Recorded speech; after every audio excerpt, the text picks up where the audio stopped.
No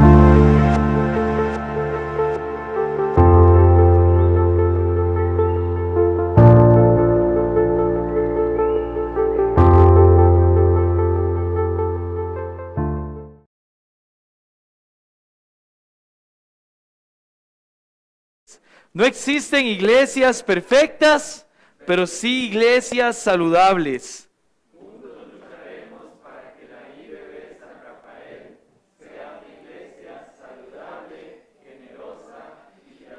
Amén. Hermanos, esta semana recordé un soneto que se llama Soneto al Cristo Crucificado. Es anónimo, es del siglo XVII aproximadamente. Y ese soneto dice así: no me mueve mi Dios para quererte el cielo que me tienes prometido, ni me mueve el infierno tan temido para dejar por eso de ofenderte.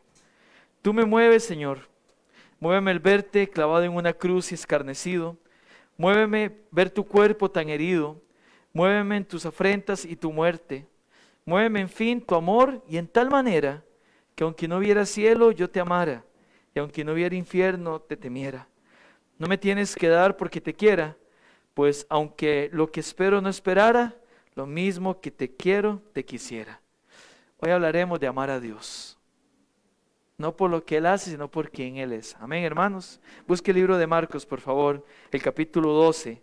Marcos 12, donde hemos quedado en nuestro mensaje expositivo número 77 de Marcos. Hermanos, qué preciosa lectura la de Romanos que tuvimos ahorita.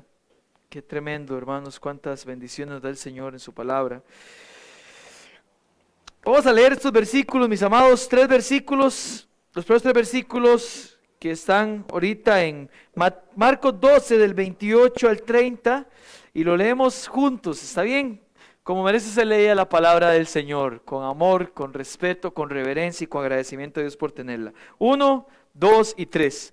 Acercándose uno de los escribas que los había oído disputar,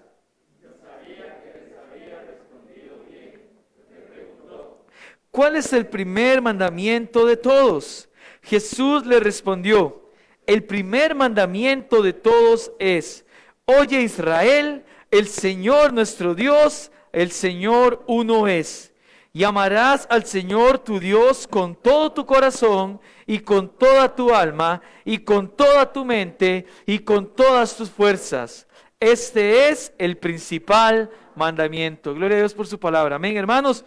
Pueden tomar su lugar en este momento. Hermanos, Jesús en una de sus muchas enseñanzas contó una parábola que decía de un hombre que tenía 2 hijos y le pidió que fueran a trabajar a su viña. Dice que el primero le dijo: no voy a ir, pero luego arrepentido fue. Y dice el Señor que el segundo le dijo: claro que sí voy a ir, pero al final no fue. Y Jesús pregunta: ¿cuál creen que hizo la voluntad del Padre? Y le respondieron los discípulos: bueno, el que cumplió su voluntad. Hermanos, hoy hablaremos de cómo el cumplir la voluntad divina es una muestra de amor. El Señor está en la última semana, hoy estamos en el día martes, ya pasamos por la entrada triunfal, ya pasamos por lo de la higuera, ya pasamos por la purificación del templo y está el Señor enseñando. Hay 4 preguntas que la guardan en este día. Y la primera pregunta que le hacen es: los principales sacerdotes, los escribas y los ancianos, ¿con qué autoridad haces estas cosas? ¿Y quién te dio autoridad para hacer estas cosas? Después se agregan los fariseos y los herodianos. Segunda pregunta: ¿es lícito dar tributo a César o no? ¿Daremos o no daremos? Y después se le agrega un 6º grupo, los saduceos. Señor, ¿hay resurrección? Si alguien muere, resucitará. Y usan el ejemplo de una mujer. ¿Con quién se casará? Las 6 preguntas, o los 6 grupos, mejor dicho, con las 3 preguntas, han sido despachados por Jesús. La admiración crece entre los seguidores de Jesús y el ánimo caldeado, ese ánimo crece entre los fieles enemigos del Señor. Y en ese contexto aparece quien está aquí en el relato de la Biblia, uno de los escribas que le había escuchado responder de una buena manera a las preguntas. Dice el versículo número 28 del capítulo 12: acercándose uno de los escribas que lo había oído disputar y sabía que les había respondido bien. Hay algunos que dicen que este escriba era uno de esos grupos y que lo habían enviado para volver a hacer otra pregunta instigadora a Jesús, para que Jesús fallara una vez más. Hay otro grupo de comentaristas que dicen que era una persona que sinceramente quería una respuesta, haya sido o no enviado. Como maestro de la ley, que era un escriba, quería saber una pregunta que es trascendental hasta el día de hoy. En mi caso, hermano, yo voy con estos últimos, porque a menos que haya un corazón dispuesto, usted admitiría que Jesús tiene razón. Eso no cambia de la noche a la mañana ni minutos. Y vea por favor el versículo 32. No nos toca todavía estudiarlo, pero véalo con su vista. Entonces el escriba le dijo: bien, maestro, verdad has dicho. Él no cambiaría su pensamiento en minutos. ¿Se acuerda cómo se fueron los otros tres? El Señor los dejaba callados y sigan calladitos. Este más bien le respondió: Señor, es cierto lo que usted dice, y le reconoce como maestro. Entonces yo pensaría, hermanos, que este hombre que reconoce la autoridad de Jesús viene genuinamente a preguntarle a Jesús lo siguiente. Por ello entraremos al relato con el primer punto. Punto número 1 de nuestro sermón hoy: una pregunta sincera. Versículo 28, una pregunta sincera. Acercándose uno de los escribas que los había oído disputar y sabía que les había respondido bien, le preguntó. Hermanos, ¿quién es el que pregunta según el pasaje? Sin miedo, hermanos, ¿quién pregunta? Un escriba hay ahí, ¿verdad? Nuestro personaje hoy es un escriba. Ahora, un escriba es una persona dedicada a estudiar e interpretar la ley de Moisés, el Antiguo Testamento y otras disposiciones rabínicas como el Talmud. Es una persona que ya había escuchado las anteriores preguntas, que entendía su contexto y que se asombraba por las respuestas de Jesús. Y entonces, si aquellas preguntas no daban en el punto con los mandamientos que preguntaban, ¿cuál era un mandamiento real que sí debían guardar? Es más, ¿cuál era la base de todos esos mandamientos? ¿Cuál era el primero? No solo en orden, sino como fundamento. Si todo lo que ellos preguntaban, el Señor les respondía y decían: no es eso, ¿cuál es entonces? Hermanos, ellos concluyeron, el grupo de fariseos, escribas y demás, que había 613 mandamientos en el Pentateuco. Y llegaron a esa cantidad porque equivalían a la cantidad de letras del Decálogo, o sea, la ley de Moisés. De esos 613, los fariseos habían definido unos positivos y otros negativos. Decían que 248 eran positivos y 365 negativos. Positivos porque están redactados positivamente, amarás al Señor.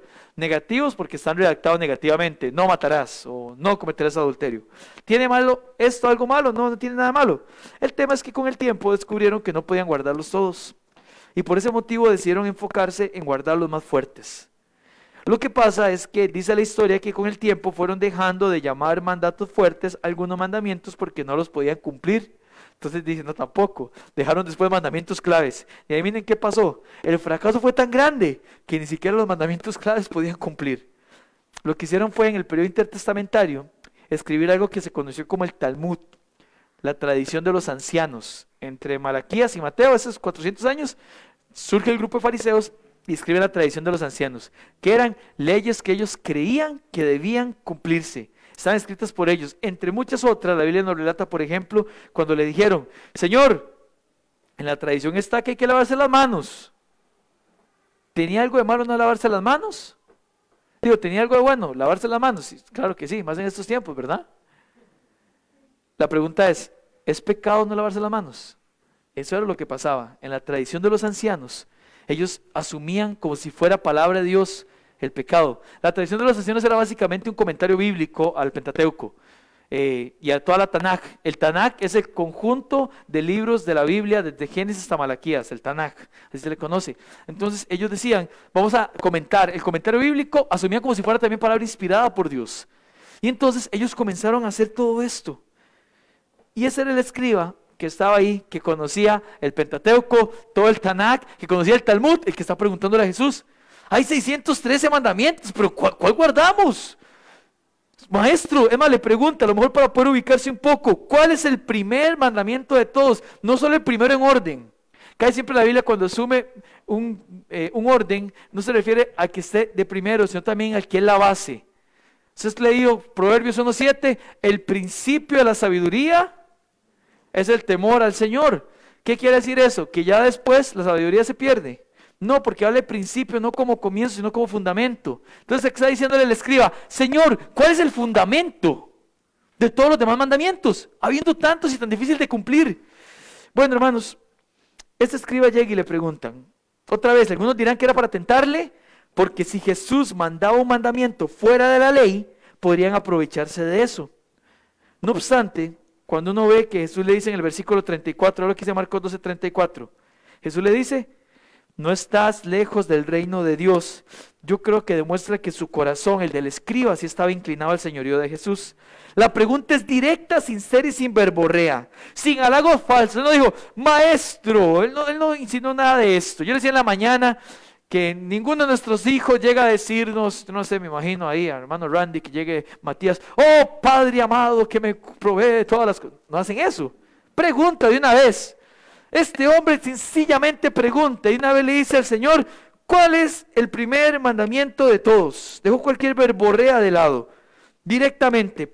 ¿Cuál es el primer mandamiento de todos? Bueno, Jesús decide responderle. Punto número 2 de nuestro bosquejo. Una respuesta sincera en el versículo 29. Una respuesta sincera. Jesús le respondió citando lo que los gremios anteriores tenían muy claro en la cabeza, pero lejos de su corazón. Y decimos literalmente en la cabeza, porque los judíos ortodoxos del grupo que eran los fariseos usaban unas filacterias, las filacterias, así se le llama, filacterias. Unas cajitas que se colocaban en la frente y en el brazo izquierdo, que llevaban escrito lo que Jesús les va a mencionar. Quiero que vean estas filacterias, porque cuando uno piensa, ahí está la imagen que usted puede ver, cuando uno piensa en filacterias y judíos, uno se imagina esos judíos de negro, con barba larga. No, ese es un muchacho, un judío muy apuesto, a lo mejor el muchacho, ¿verdad? Joven, que está ahorita usándolo. Era muy común que lo usaran. Ahora, en esa cajita que está en la frente, eso que ya han amarrado, que usted puede ver que es como la cajita en el brazo, ellos tenían colocado lo que se conoce como la Shema Israel. La Shema Israel, y Shema es la palabra en hebreo que significa oye. Es lo que dice Deuteronomio 6, 4 y 5. Deuteronomio 6, 4 y 5 dice, Shema Israel, oye Israel, Jehová nuestro Dios, Jehová uno es. Y amarás a Jehová tu Dios de todo tu corazón y de toda tu alma y con todas tus fuerzas. Hermanos, este mandamiento fue dado en la segunda ocasión que Moisés entregó el decálogo. La primera generación, la que salió de Egipto, los de 20 años para arriba ya habían muerto. Hay una generación que salió de Egipto, lo tenemos claro, amén, hermanos. No es spoiler a la lectura que estamos viendo de Éxodo, yo sé que vamos por el capítulo 6, pero van a salir de Egipto, por si usted tiene dudas, le cuento. Y cuando salen de Egipto van por el desierto. No lo voy a contar todo porque luego no leen Éxodo y Levítico y Números. Bueno, en Deuteronomio salió un grupo, hicieron las cosas mal y el Señor dijo, los que tengan 20 años para arriba van a quedar postrados en el desierto, excepto 2 personas. Josué, hijo de Nun, y Caleb, hijo de Jefone, que fueron los que creyeron, los espías. Ya les resumí el Pentateuco, hermanos. Bueno, ellos llegan a entrar antes de la tierra prometida y Moisés los tiene y les va a dar otra vez la ley. ¿Por qué? Porque tiene una generación completa que no conoce sobre Dios. Y él dice, yo ocupo transmitirle lo que Dios ha hecho y lo que Dios hará. Y en el Deuteronomio les dice lo que van a ir a sufrir. Y les dice, ustedes van a entrar en una tierra. Y antes tenían en contra a los egipcios, pues ahora van a tener al Eteo, al Fereceo, al Jebuseo, y dijo un amigo mío, y todos los feos que habían, ¿verdad? Digo, todos van a tener que ir a luchar contra ellos, les va a tocar luchar contra ellos, pero como Dios es Dios, Dios les va a la victoria para que ustedes posean la tierra prometida. Eso es lo que le está diciendo, pero antes de explicarles eso, ocupa dejarles claro esto, y es lo que acabamos de leer. Israel, Jehová, tu Dios, nuestro Dios, dice Moisés, Jehová uno es. Porque eso hay que tenerlo claro siempre, hermanos. Todo el pueblo que entraría a la tierra donde debían sacar enemigos, no hacer alianzas con ellos, para que su corazón no se desviare, sabían el motivo de esto. Dios es Dios y no comparte su gloria con nadie. Podemos decir amén a eso, hermanos. Usted que nos ve puede escribir amén. Lamentablemente la historia de Israel terminó mostrando que Israel no amaba a Dios como merecía ser amado. Dios merece ser amado porque Él es Dios. Amén, hermanos. No por lo que Él hace o deja de hacer. Si Dios inclusive no hiciese nada, Él sigue siendo Dios y merece ser amado. Si Dios hubiera decidido no salvar, Él sigue siendo Dios y merece ser amado. Porque Dios es Dios y el mandato claro era Israel. Jehová nuestro Dios, Jehová uno es. Pero bueno, Israel se desvía, se divide en dos y desde Salomón con un corazón idólatra porque cuando yo tengo un ídolo, no estoy reconociendo que el Señor uno es, pienso que hay otro más. La nación se divide en dos, el reino del norte, el reino del sur. El reino del norte es conquistado por Asiria, 721 a.C., y el otro que está viendo lo que le está pasando al reino del norte, el reino del sur, no se arrepiente, sigue en pos de su necedad y es cautivado por Babilonia. Y a los 70 años pueden volver a la tierra y el exilio se da, pero lamentablemente el pueblo se ve enamorado de Babilonia y vuelve una parte muy pequeña otra vez. El mismo Señor denunció esto en los fariseos. Porque después de seguir su castigo y ser exiliados, los judíos siguieron haciendo su necia voluntad. ¿Qué dijo el Señor de los fariseos? Mateo 15, del 7 al 9, puede verlo usted. Hipócritas, bien profetizó de vosotros Isaías cuando dijo, este pueblo de labios me honra, mas su corazón está lejos de mí, pues en vano me honran, enseñando como doctrinas mandamientos de hombres. Y no solo era para Israel, también era para los fariseos que estaban ahí, porque Él se los dijo. Jesús mismo les trajo a coalición que el mismo pecado que terminó condenando a toda la nación seguía al grupo de fariseos, escribas, saduceos y todos aquellos que estudiaban la ley. Estudiaban la ley, pero la ley no entraba en sus corazones. Como mucho cristiano de sana doctrina, valga a decirlo, que estudia la palabra, pero la palabra no baja al corazón. Hermanos, es imposible amar a Dios a menos que uno crea en la exclusividad del señorío de Dios en la vida. Y ese señorío solo existe si yo no quiero enseñorearme. Es imposible decir, el Señor uno es, si estoy dispuesto a tener otro Dios, cualquier cosa que usurpe su trono, incluido mi orgullo. Los fariseos sabían la oración. Este escriba sabía la oración. Hasta el día de hoy los judíos en todo el mundo saben la oración.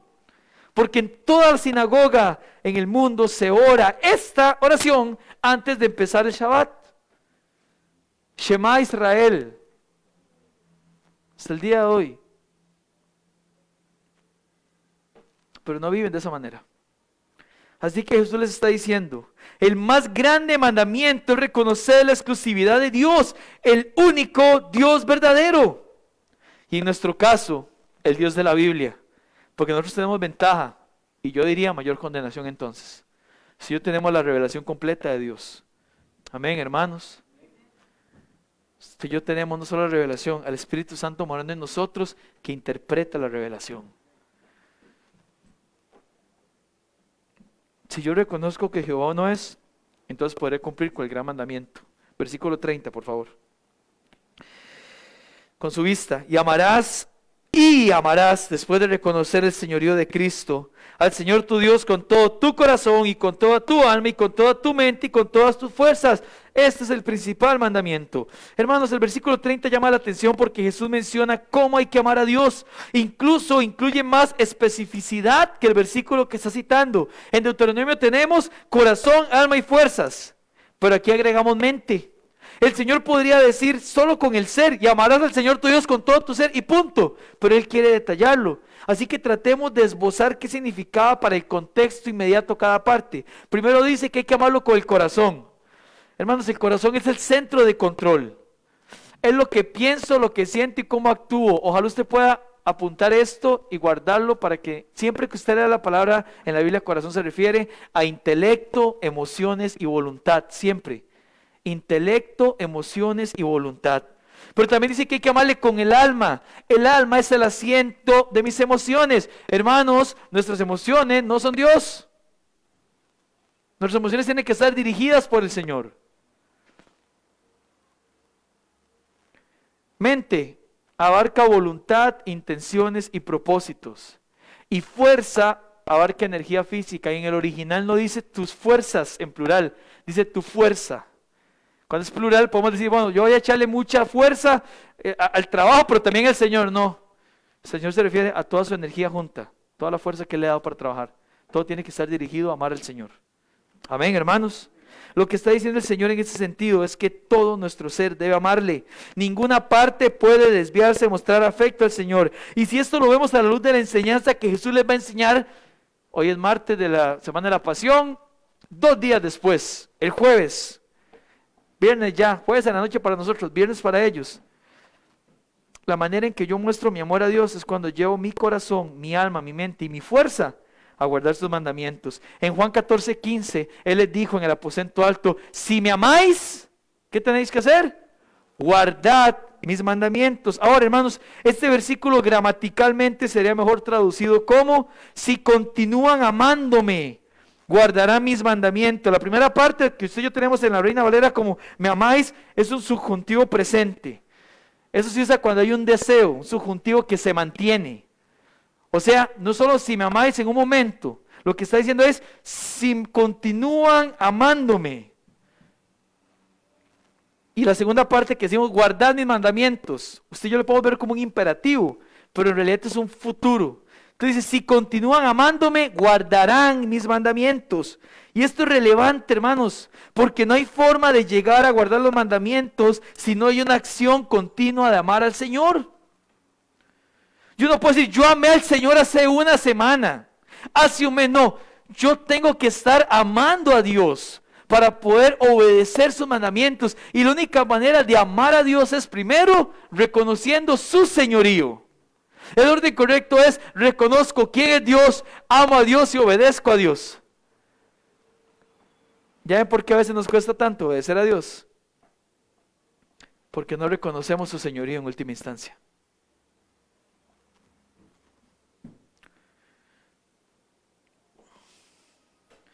Hermanos, otra vez, no hay forma de llegar a guardar los mandamientos si no hay una acción continua de amar al Señor. La parte mecánica de cumplir con rituales no es una muestra clara de amor, más bien lo es de hipocresía. Porque si el obedecer no está basado en amar a Dios, ¿en qué lo está? En que me vean, en cumplir con mis padres, en quedar bien con el pastor o el maestro de la escuela dominical. Pastor, ¿es posible hacer esto? Los fariseos llevaban años haciéndolo. Lamentablemente sí es posible. Y lo peor es que puede pasar desapercibido para la gente, pero puede producirle náuseas al Señor. Yo puedo estar aquí mismo y enseñando, y el Señor puede estarse con náuseas por lo que estoy haciendo, si mi corazón no está amándole genuinamente. Hermanos, el cumplimiento de mandamientos que no esté basado en un continuo deseo por amar a Dios con todo nuestro ser, no tiene ningún provecho espiritual, ni acumula alabanzas y gloria al Señor. Y pocas cosas fueron tan señaladas por el Señor durante su ministerio terrenal como la hipocresía.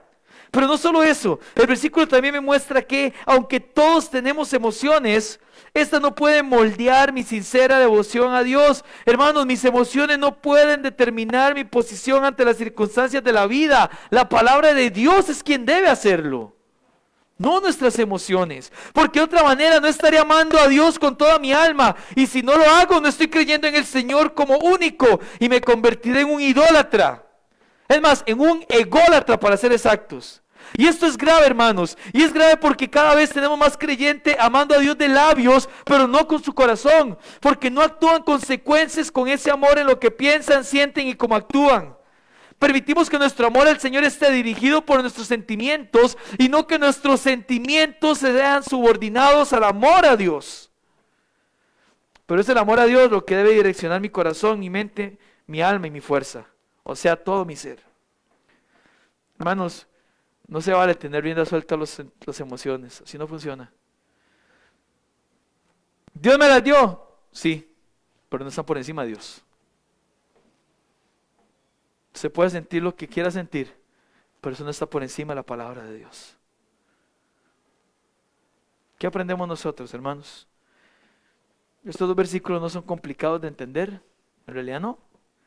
Pasajes de la Biblia que usted tiene que buscar y usted dice, es que este pasaje es complicado y bueno, ¿qué explicación da el que está enseñando, el pastor? Y esto no.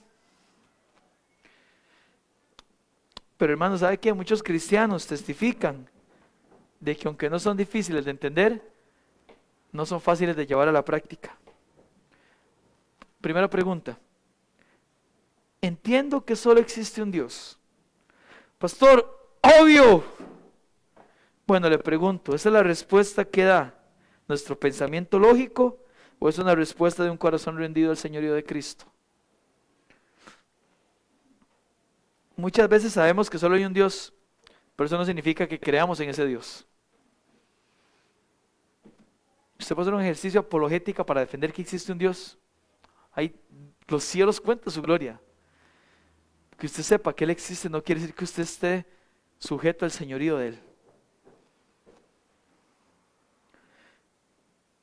Muchas veces sabemos que solo hay un Dios, pero eso no significa que creamos en ese Dios.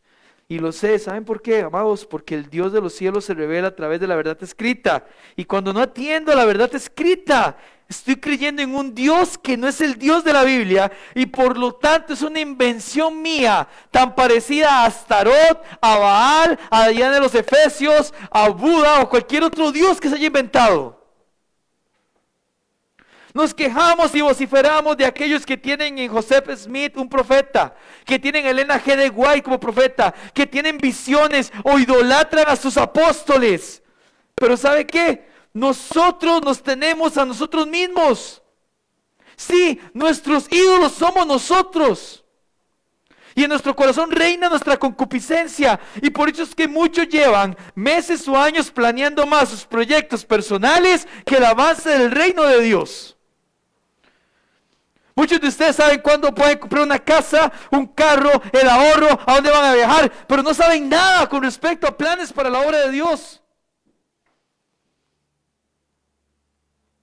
Dios no es su Señor. Muchos proyectamos el 2021 con metas personales, laborales, familiares, pero a nivel espiritual. Voy a leer la Biblia y orar.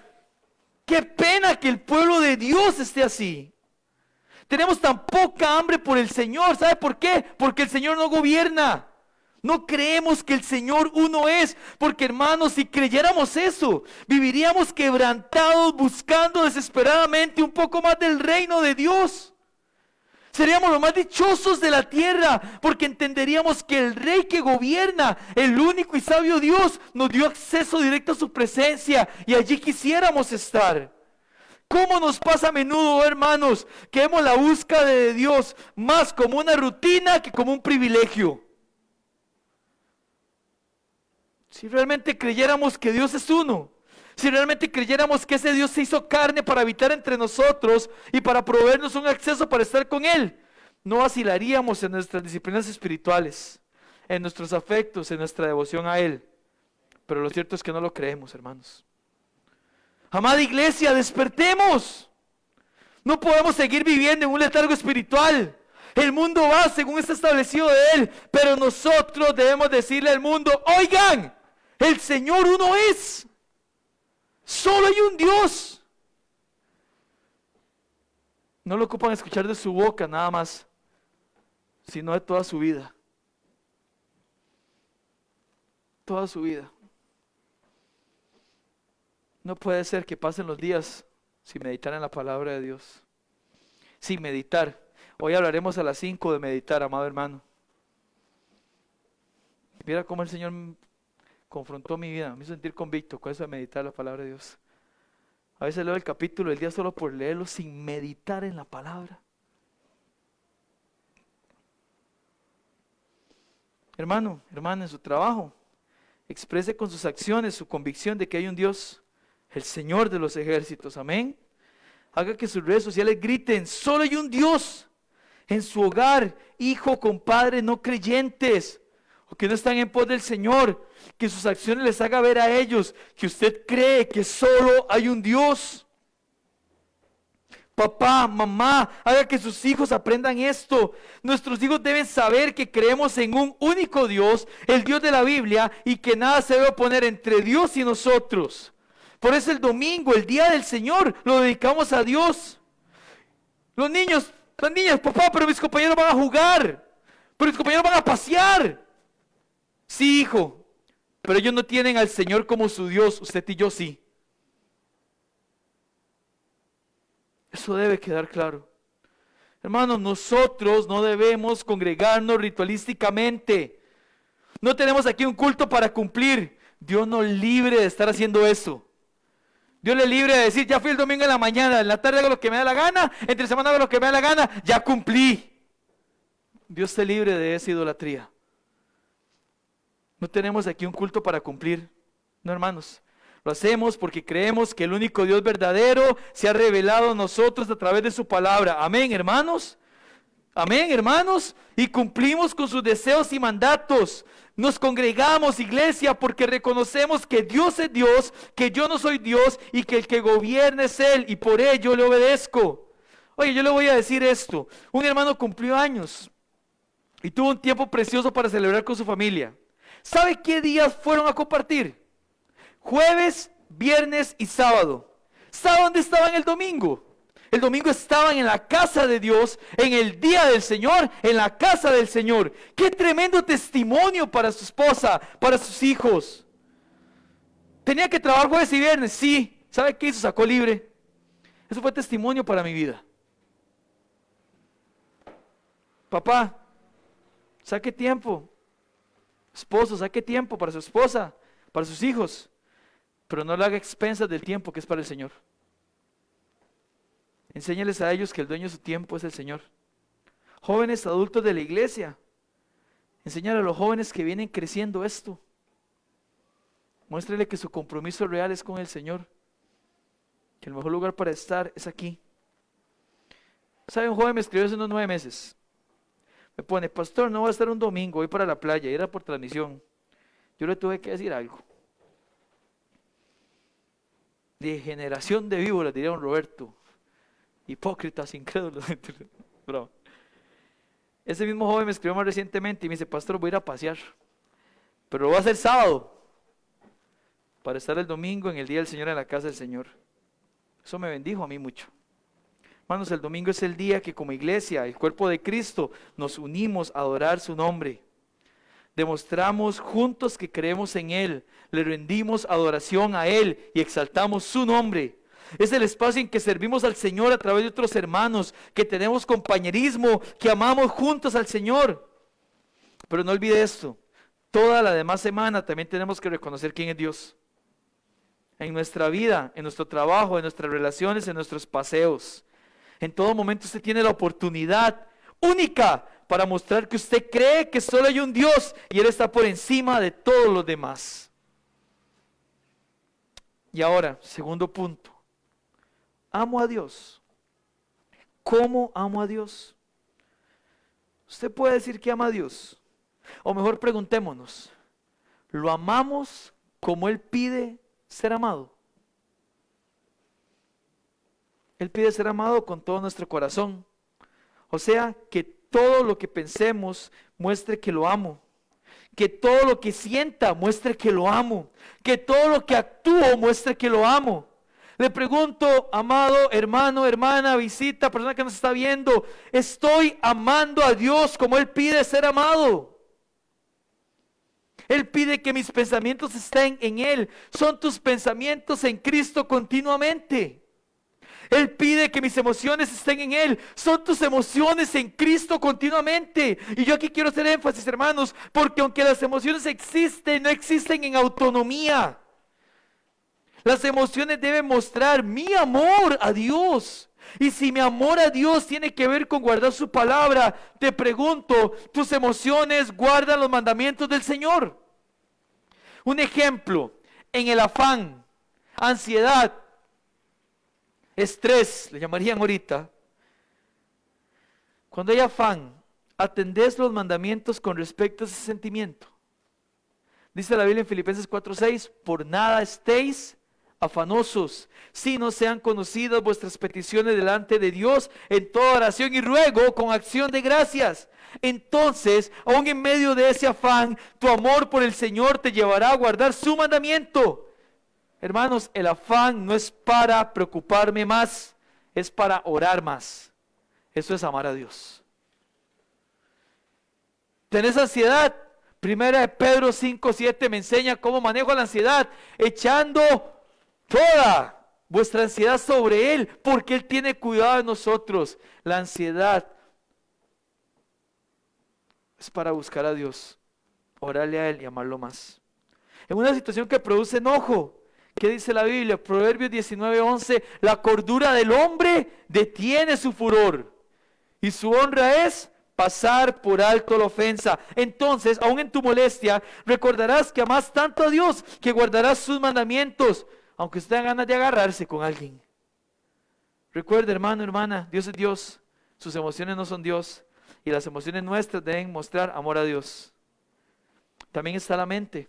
Le pregunto, ¿son mis pensamientos que muestran amor a Dios? Vea lo que dice Filipenses 4:8. Filipenses 4:8 nos dice, por lo demás, hermanos, todo lo que es verdadero, todo lo honesto, todo lo justo, todo lo puro, todo lo amable, todo lo que es de buen nombre, si hay virtud alguna, si hay algo digno de alabanza, en esto, pensad.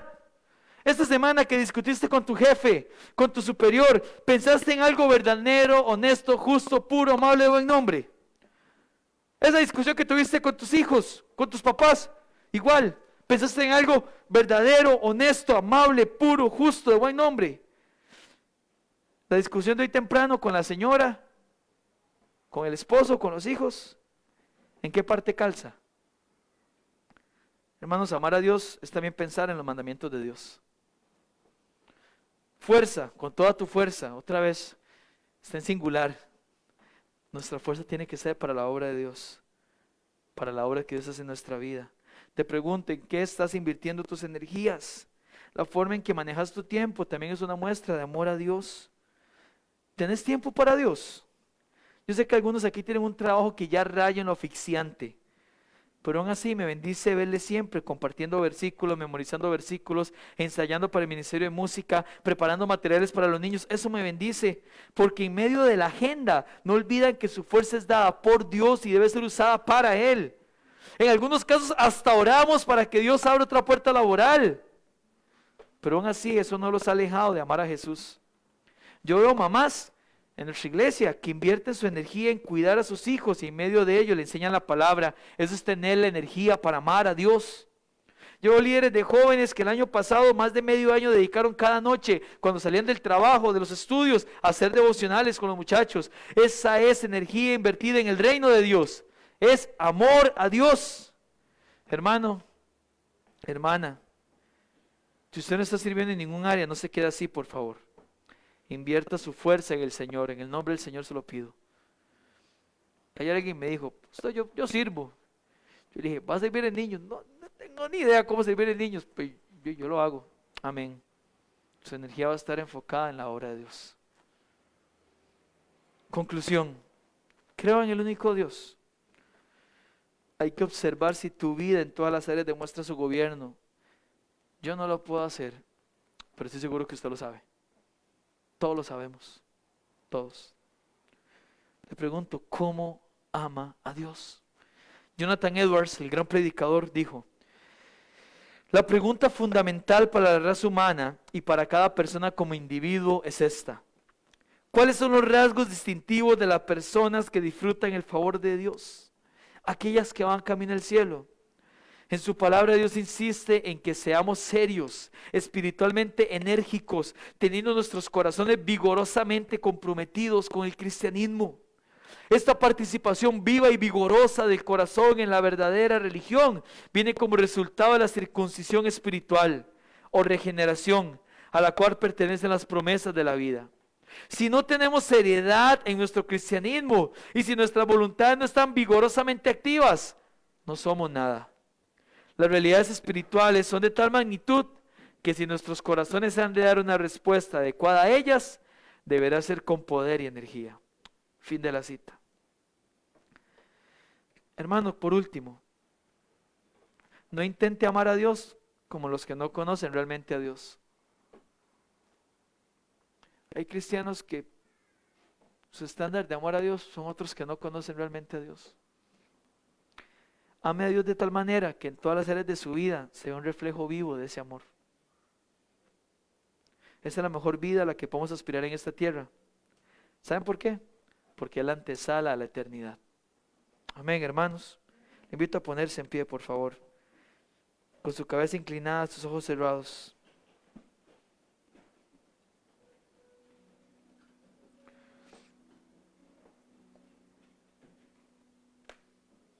Muchos dicen hoy en día, yo amo a Dios, Yo amo a Dios. Muchos dicen, yo sé que hay un Dios, pero es tan distinto saberlo, decirlo, que vivirlo. No sé si habrá alguna persona en la transmisión ahorita que nunca se ha entregado a Jesucristo para que sea su Señor y Salvador. Le hago esta pregunta que nos ayude a reflexionar en eso. Si hoy te tocara partir de esta tierra, ¿estás seguro a dónde irías? Si no estás 100% seguro, vos ocupás a Cristo como Señor y Salvador. Si tocara llegar a la puerta de los cielos, y esto es una imaginación mía, y te preguntaran, ¿por qué tenés que entrar? ¿Cuál sería tu respuesta? Si no tienes una respuesta clara o está basada en tus méritos, vos ocupás el Salvador. Ahí la hermana Nicole va a colocar mi número de teléfono. Estoy para servirle. O escríbanos un inbox. Díganos, yo necesito que alguien hable conmigo acerca de Jesucristo. Lo ocupamos, hermanos. Lo ocupamos. Creyentes, ¿estás amando a Dios? ¿Qué estás haciendo por la obra de Dios? Así de sencillo. ¿Sabe qué nos pasa a veces?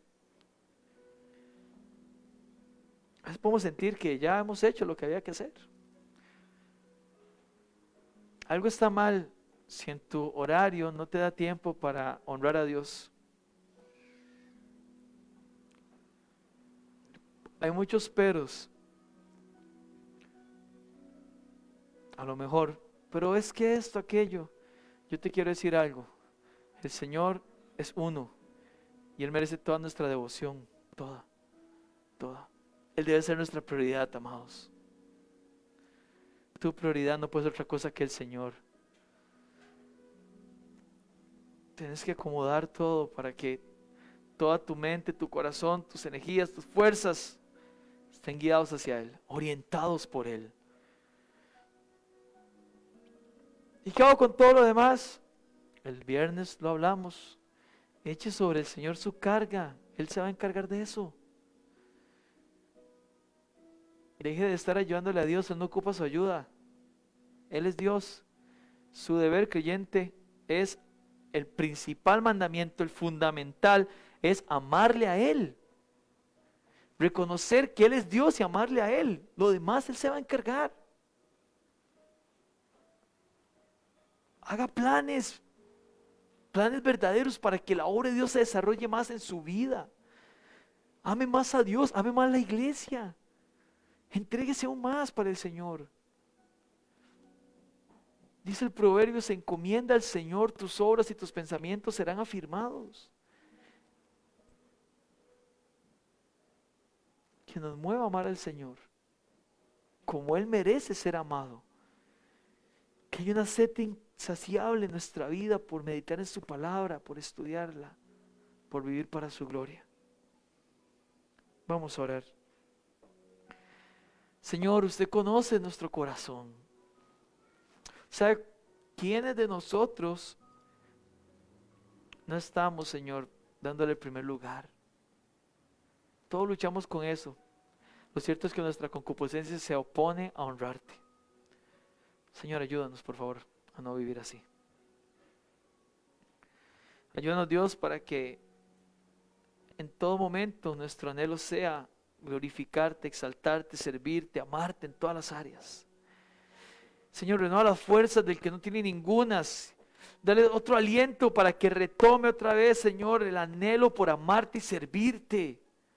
Aleja de nosotros, Dios, la autocomiseración o la autoexaltación, que son orgullo. Señor, no permitas que nosotros, tus hijos, no tengamos claro que debemos proclamar que usted es Dios, el único Dios. Ayúdanos, Dios, a que en todas las áreas de nuestra vida usted sea la prioridad. Por favor, Dios, quebranta nuestro corazón, que nos hace seguir dependiendo, Dios, de cualquier cosa que no sea usted. Delante de usted venimos, Señor. Queremos depender de usted. Gracias, Jesús, por ser bueno, por darnos el privilegio de compartir su palabra en esta mañana. Sea exaltado y glorificado en todo por Jesús. Amén. Amén.